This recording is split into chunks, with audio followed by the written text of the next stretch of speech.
നമസ്കാരം. സിറ്റി ന്യൂസിലേക്ക് സ്വാഗതം. സംസ്ഥാന സർക്കാർ ജീവനക്കാരും അധ്യാപകരും ചരിത്രത്തിലില്ലാത്ത തരത്തിലുള്ള ആനുകൂല്യ നിഷേധങ്ങൾക്ക് ഇരയായിക്കൊണ്ടിരിക്കുകയാണ് SCTO.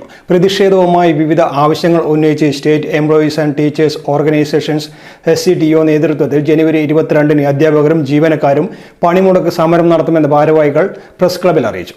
പണിമുടക്കുന്ന ജീവനക്കാരും അധ്യാപകരും 22-ന് രാവിലെ 10 മണിക്ക് കണ്ണൂർ കലക്ടറേറ്റിന് മുന്നിലേക്ക് പ്രകടനം നടത്തും.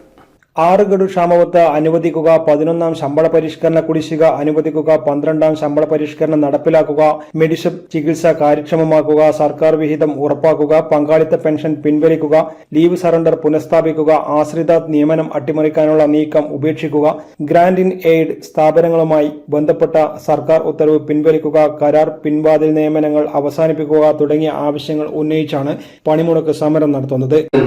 ഈ NPSന്റെ ഫണ്ടിൽ നിന്ന് കേന്ദ്ര ഗവൺമെന്റ് NPS ഫണ്ടിൽ നിന്ന് ഈ സംസ്ഥാന സർക്കാർ ഏകദേശം 5700 കോടിയോളം രൂപ കടമെടുത്തിരിക്കുന്നു. PFRDA ബില്ല്, ആ ബില്ല് നിലനിൽക്കുന്നത് കൊണ്ടാണ് പങ്കാളിത്ത പെൻഷന് പിന്മാറാൻ സാധിക്കാത്തത് എന്ന് പറയുന്ന ഇടതുപക്ഷ സർക്കാരും അത് ഈ ജീവനക്കാരുടെ പ്രചരിപ്പിക്കുന്ന NGO യൂണിയൻ സംഘടന ഈ പങ്കാളിത്ത പെൻഷൻ ജീവനക്കാരെ കബളിപ്പിക്കുന്ന നടപടിയാണ് സ്വീകരിച്ചു കൊണ്ടുപോകുന്നത്.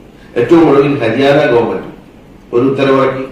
ആ PFRDA ബില്ല് നിലനിൽക്കെ തന്നെ അവര് പങ്കാളിത്ത പെൻഷന് പിന്മാറി പഴയ പെൻഷൻ പദ്ധതിയിലേക്ക് പോകാനുള്ള തീരുമാനമെടുത്തത് മാത്രമല്ല, ആ പങ്കാളിത്ത പെൻഷന്റെ ആളുകൾ നിശ്ചയിച്ച തുക എങ്ങനെ അവർക്ക് വിതരണം ചെയ്യും വളരെ വ്യക്തമായി പറഞ്ഞുകൊണ്ട് ആ രേഖ കാണിച്ചുകൊണ്ടാണ് ഒരു ഉത്തരവിറക്കിയത്. തീർച്ചയായും ഇത്തരം സാഹചര്യങ്ങൾ ഈ രാജ്യത്ത് നിലനിൽക്കുമ്പോഴാണ് കേരളത്തിലെ ഇടതുപക്ഷ മുന്നണി ഗവൺമെന്റും അതുപോലെ ഇടതുപക്ഷ സംഘടനകളും ഈ പങ്കാളിത്ത പെൻഷന്റെ കാര്യത്തിൽ ഇത്തരം ഒളിച്ചുകളിയുമായി കൊണ്ടിരുന്നു.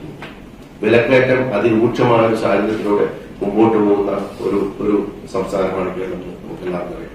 തീർച്ചയായും അത്തരം ഒരു സാഹചര്യത്തിൽ ജീവനക്കാർക്ക് ലഭിക്കേണ്ട ക്ഷാമബത്ത, ആ ക്ഷാമബത്ത ജീവനക്കാർക്ക് ലഭിച്ചേ തീരുമെന്നുള്ളതാണ് നമുക്ക് സൂചിപ്പിക്കുന്നത്. കാരണം ഞാൻ അത് സൂചിപ്പിച്ച ക്ഷാമബത്തയടക്കം, ശമ്പള പരിഷ്കരണ കുടിശ്ശികയടക്കം, ലഭിക്കാനുള്ള ക്ഷാമബത്തയടക്കം ലക്ഷക്കണക്കിന് രൂപ ഓരോ ജീവനക്കാരുടെ കുടിശ്ശികയാക്കി മുമ്പോട്ട് പോകും. ഇതൊക്കെ തരാതെ അടുത്ത ഗവൺമെന്റിന് തലയിലേക്ക് കെട്ടിവെക്കുന്ന തരത്തിലേക്കുള്ള ഉത്തരവുകളുമായാണ് ഗവൺമെന്റ് കൊണ്ടുപോകുന്നത്. വാർത്താ സമ്മേളനത്തിൽ KPSTA സംസ്ഥാന vice president K. Rameshan, Kerala NGO association സംസ്ഥാന vice president KK Rajesh Khanna, SETO ജില്ലാ chairman MP Shinith, convener UK Balachandran, treasurer Anees Muhammad തുടങ്ങിയവർ പങ്കെടുത്തു. News desk, city news.